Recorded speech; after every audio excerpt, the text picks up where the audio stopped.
Hey, babe. Hey, boo. Guess what we're going to talk about today? What? Integrity. Ooh, that's a good topic.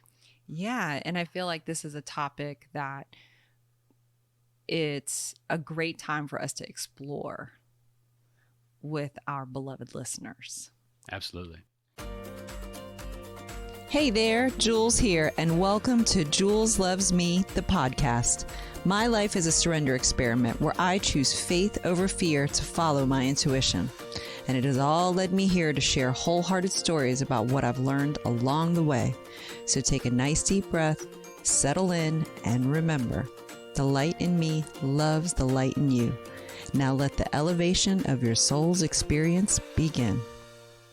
Before we dive into that, I would love to give an update on school.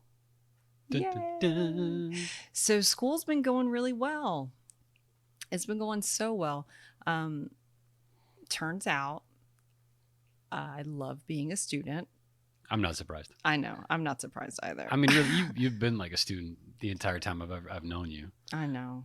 of some type. I mean, you're always learning something. You like the structure of school. I do, which is funny because, anytime I'm involved in any type of learning, I'm front row center with my notebook, all eyes on you. You know what I mean? I'm right there. So Yep. it's like, it's just how you continue to learn about yourself, really, So the way my program works, there are 6 courses within the program. Okay. So the program is Women in Entrepreneurship. And so this program is done by Cornell. And we, every 2 weeks, get a new course. So it's just rolling. Right. I mean, summer school is intense. Yeah. We are Yeah. doing so much work in such a short amount of time. So I just completed, I really want to give this update, and I also want to celebrate. So that's another thing, because our last episode was all about celebrations. That's right. That's right. And I am celebrating this right here. I hear you. So I turned in my 4th project yesterday.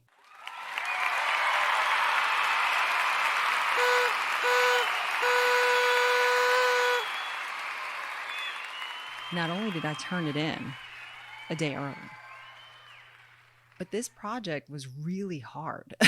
It was really hard. It was so hard because I did not envy you at all. it was such a challenge because it was all about marketing and product development. And so many people that I've talked to about this program, they're like, but you've been an entrepreneur for so long. How is any of this new to you? And the thing that I say back to that is I'm starting a whole new venture and I'm figuring it out every step of the way. Yeah. So I'm taking all of this, again, step by step, not thinking, oh, well, I should know this, because I would not survive if I had that approach.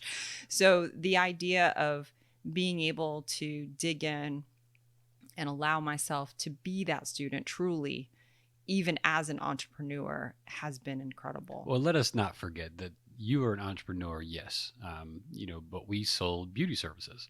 We Yes. sold beauty products. We sold things that are very, very different from what we sell now. And I commend you on the fact that you're, standing so tall into developing a business that is so far from what you know. Like, we're not anywhere in the beauty realm. I know. Anywhere. I know. And, really that was what was tough for me, because in the beauty side of it, had no problem there, with structuring that business. It was just, a duck taken to water. I mean, it was no problem. And with this, it was so hard because I really had to sit with, what are you selling? What are you selling? And that's such an uncomfortable question, because I'm like, peace, inner peace. Is want that you to the feel answer? better. I want you to feel better, And so Yeah. the answers were, they weren't the true answers, right? So I had to keep pushing. So after 2 weeks of pushing myself and holding customer interviews, which were all about, really diving into what their needs were and how I could serve them, and, what I could put together that would be a solution in their life. And so at the end of that, I was able to turn my project in and get 100%. Woohoo! Oh my gosh. Oh my gosh, y'all. I'm so grateful. Thank you for celebrating this with me.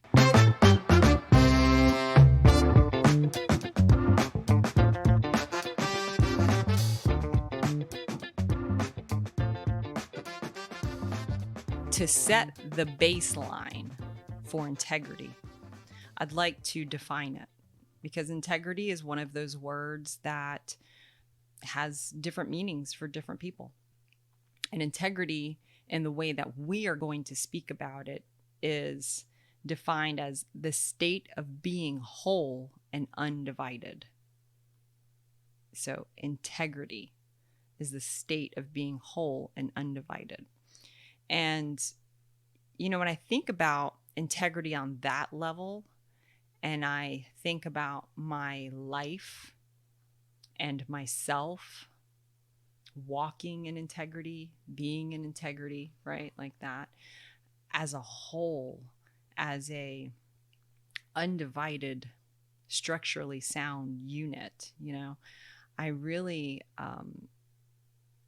can feel the magnitude of that. What about you? Yeah, absolutely.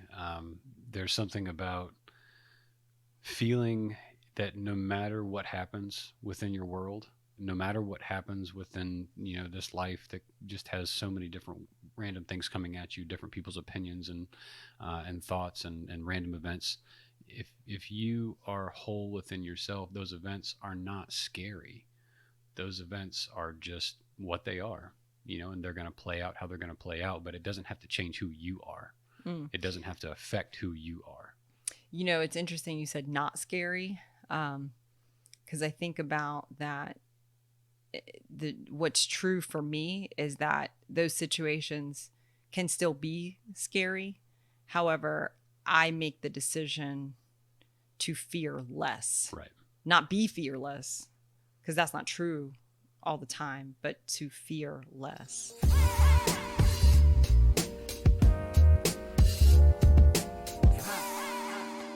I honestly just considered, as you were talking about the definition of integrity as we're discussing it, without there being division, and I was thinking, I was like, the basis of what we talk to people about is that there are, the two thought systems. We have love and fear.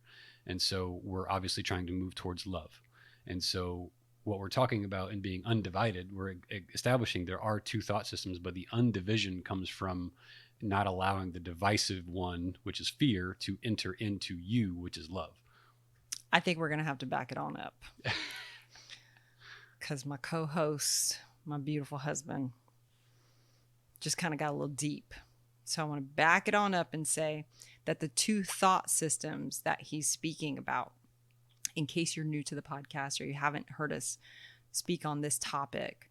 So those two thought systems, we believe that everything comes down to a choice. And it's a choice between two thought systems. And those two thought systems are simply fear and love. Fear being the thought system of the ego, and love being the thought system of God. So if you think of God as love, okay, and then what does ego mean? Edging God out. Edging God out. Thank you, Terry. She told me that a long time ago, and it got stuck in my heart, and it's so truthful. Edging God out. So Edging love out. When you think about that, right? So just interchange the God for love, right? So that would be Elo. I like it. So back to the thought systems, so everything you do is always coming down to that choice. And a lot of times you'll have different options. So you think, right, like different options, and you're like, well, do I have an example. One of our members said, well, in that situation, what was I supposed to do? Should I just go off on them or give them a silent treatment. And we all laugh, like we all in our group session shared a laugh with that, because we were just like, that's what you would think your two options are. However, you're still in the thought system of the ego, Still fearful. looking for solutions. Right. And then when we said that to her, she's like, oh, wait, hang on. There's a third option. There's another option here. I haven't even gone to the side where I'm trying to be. So that's the nutshell of those thought systems. So love and fear, love and fear.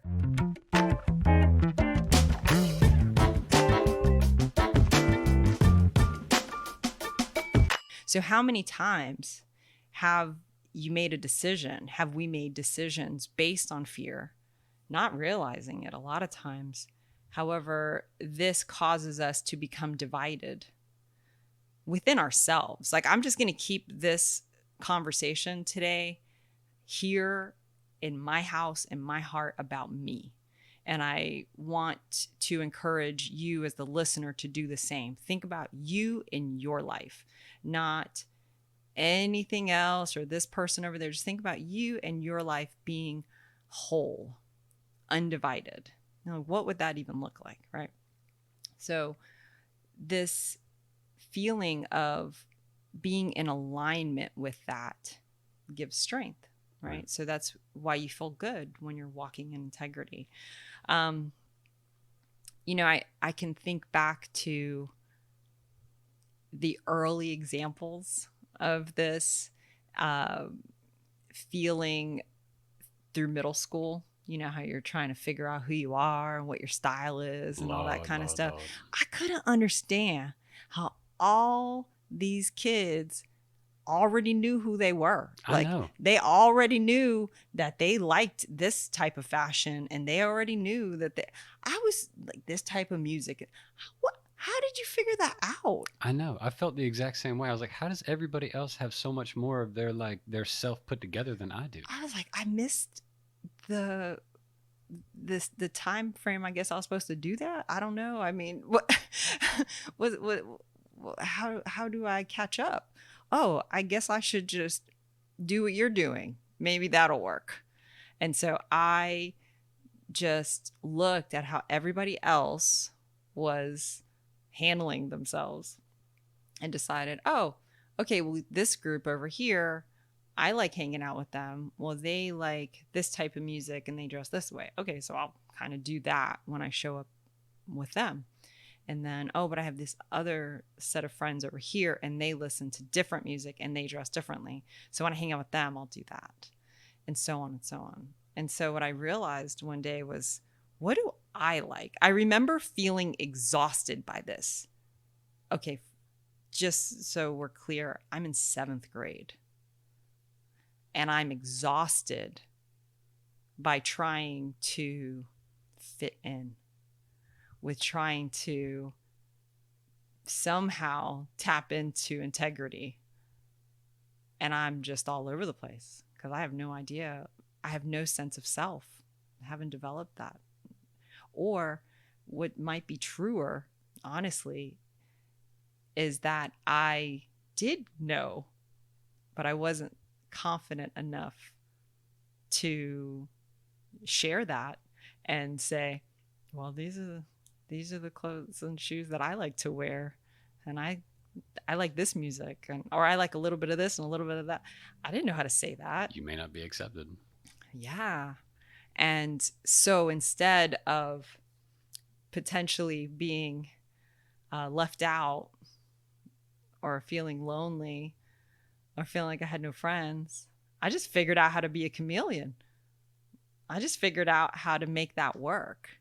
And I now understand that I just kept doing that the older I got. Right. And so this is a funny story.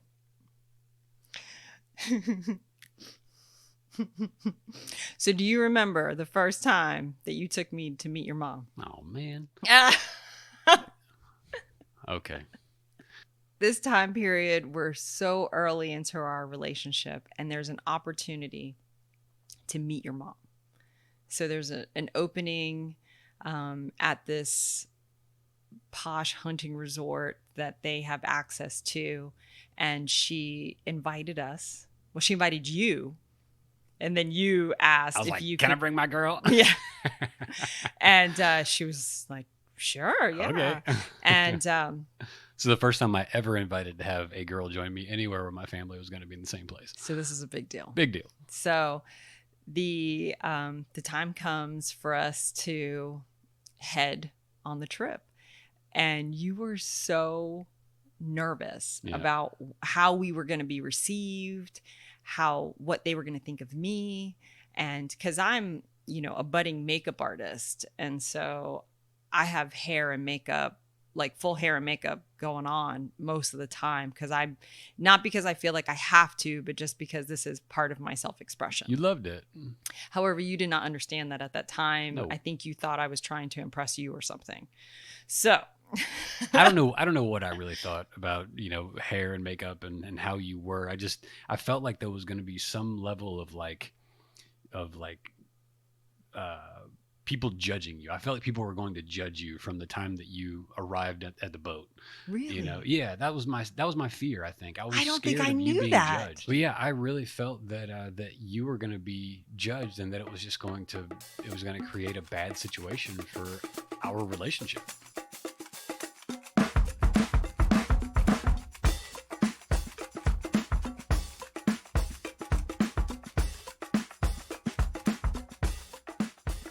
That's so interesting. Okay, so I knew that it was important to you that I show up the way that would be accepted, that was proper for the environment, Right. right? So I wasn't, it wasn't like you said, you have too much flair going on. I need you to hold it down. Okay. Like, it wasn't like that. It's like you said, where we're going, you won't need all of that. Right. And I was like, what do you mean? Like, I don't. And you said, well, I don't know. Like, everyone else is going to be more in the, just really low key on that. And I thought, okay. Conservative. And yeah, conservative. And I was like, okay, but what does that mean? What does that look like? And you were like, well, why don't you wear this? And you gave me one of your sweatshirts or a sweater, like a big boxy. And I was like, oh, okay. And then you said, yeah, and maybe don't wear any makeup. I was like, what? Yeah. Yeah, let's just keep it like as minimal. And I was like, where are we going? Like, what is that? So I show up and I'm wearing his sweatshirt thing. I have my hair in a braid and I have no makeup on. It's hands down the homeliest I've ever looked in my life. I can concur to that. Because I also didn't feel good about it. Like, it's not like I made the decision of like, I'm going to, so I didn't have that light in me about it, So I show up and I'm like, all right, well, I hope this works for everybody. I don't know. I hope everybody else feels comfortable. Yeah, because I don't. I sure don't. And then your mama shows up. And boy, did she show up, y'all. She shows up. She gets out of the car, and I'm not sure like how this happened, but as she's walking over to us, and she's crossing like this bridge type of deal, but as if, this is my memory, I remember it too. as if there were like that Beyonce fan on her the whole time. Like, her hair was just like gloriously flowing, like just like, and then she has these cool glasses on and she's wearing makeup. She didn't get the memo. And then she's got like this cool outfit and she's and bright colors. And I was like, and I immediately looked at you and I was like, oh no, you didn't set me up. You're like, that's your mama? I mean, the stank eye that came from my face across to Josh Fritz's heart was serious, y'all. I was like, are you serious? So then I have to be cool. This is my first impression with his mom, y'all. And I'm like, I don't normally look like this, but I don't feel confident. I don't feel good. I didn't show up as forget best self, as myself. Yeah. Right. And so we get to the island and I excuse myself immediately. I was like, I'm just gonna, go take a nap, or I don't know what I said that made sense for the situation for me to go disappear. But y'all, don't you know, once it was time for us to meet back, your girl was there. I was like, oh no, this is me. I had my hair done, makeup's on, clothes are on, and I felt so much stronger. And guess what? Everybody accepted me. Everybody felt comfortable with me because I felt comfortable with me.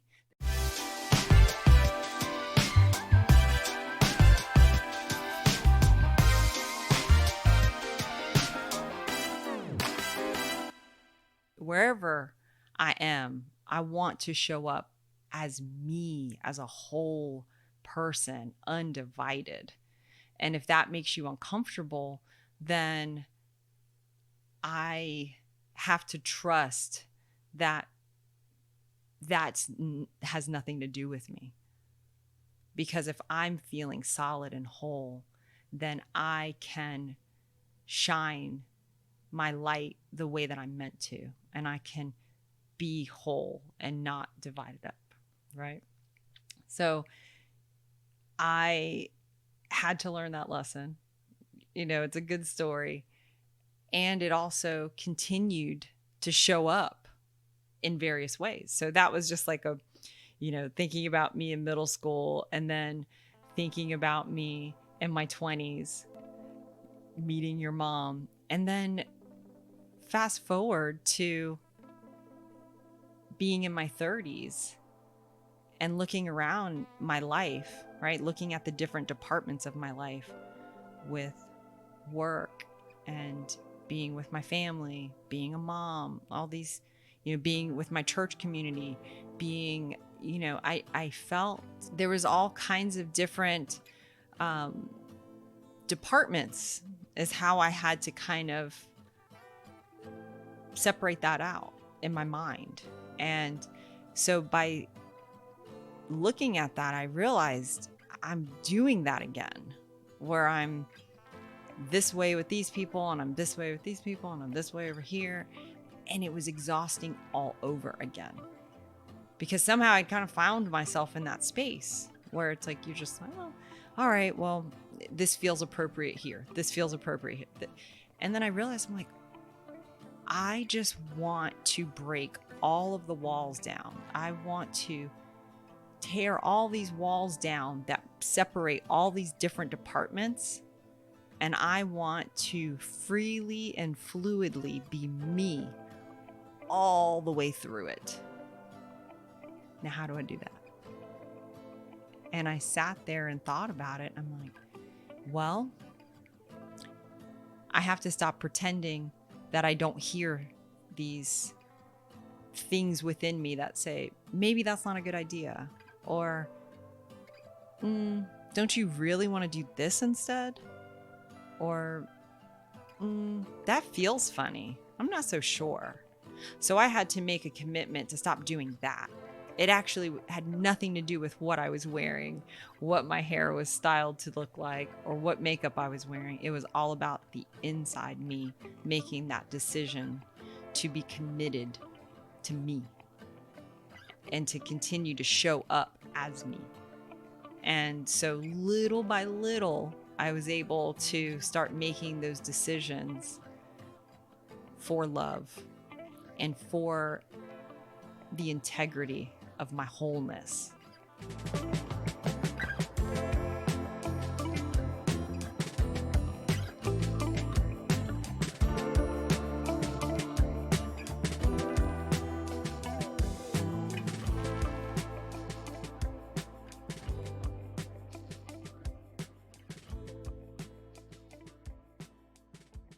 I remember saying, I don't think I'm going to go to networking events anymore. And a couple friends were like, what are you talking about? You have to. That's how you, and I was like, but I don't like them. I don't want to. It doesn't feel authentic. And then that became my word. What feels authentic? What feels like truth? What feels like what I really want to do? I'll let that lead me. And I continued to practice little by little in those little decisions. And a lot of times they were decisions that nobody even knew I was making, but I knew. And I'd make those decisions based on what felt right for me. And I just kept doing that over and over and over and over again. And before I realized it, the sum of those decisions showed up in my life being different. And then it was like, oh, well, I actually have gotten far away from who I authentically am. And I need to return back to that. And when I was able to do that, I felt so much strength and I felt so much joy, because then I was like, oh man, I'm proud of me. I'm proud of me that even when it's hard to not, it's hard to trust yourself. And I think that's what it comes down to. It's like in the beginning, you're like, well, should I just trust that this isn't right for me and believe in that? Or am I going to betray myself and just go along with what everybody else thinks I should do and try not to rock the boat? And then when you do that, even if you go along with the other person and everything works out fine, which it did in our situation with your mom, it was fine. Like, even though I showed up like that, nobody held that against me, right? It was fine. You know what wasn't fine? How you felt? How I felt about me.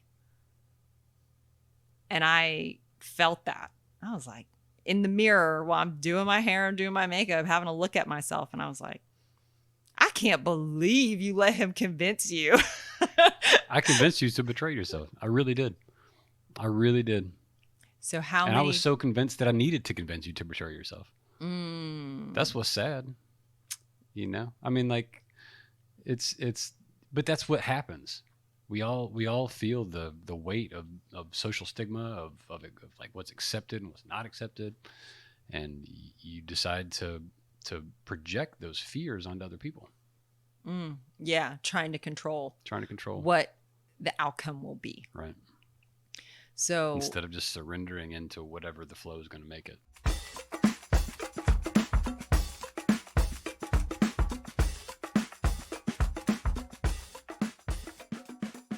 As we're having this conversation, I encourage you to think about how you're showing up. How are you showing up? And are you showing up how you want to show up?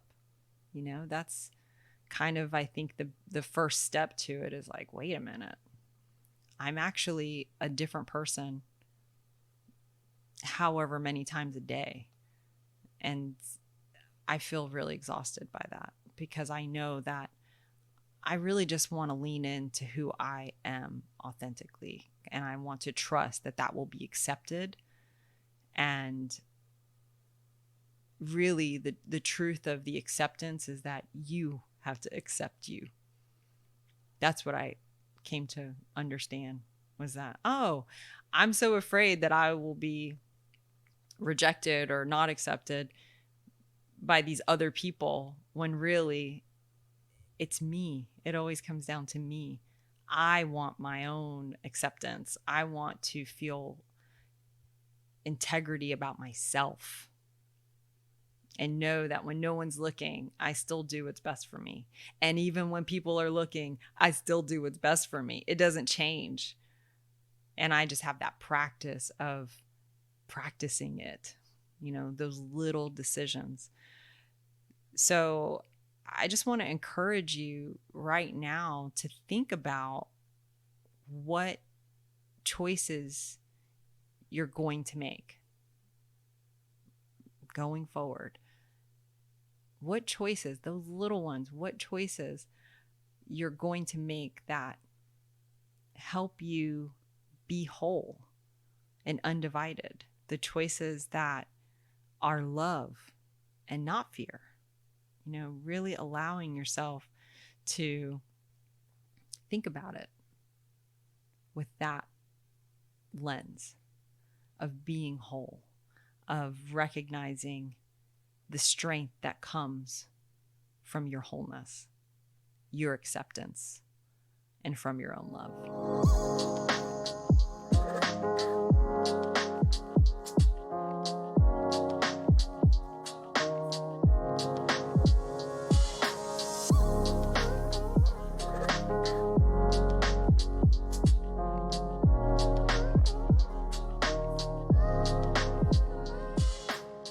So as we are thinking about all this stuff and thinking about different stories or times where we weren't walking in integrity, where we were divided, and it may be in this moment,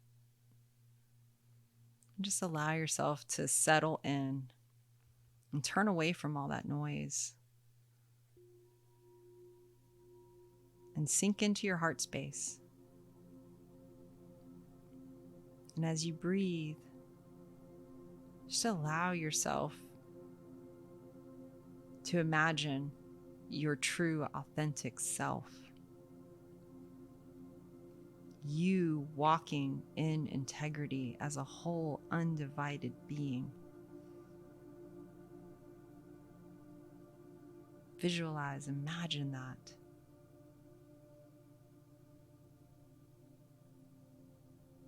Feel the love for yourself. And know that that whole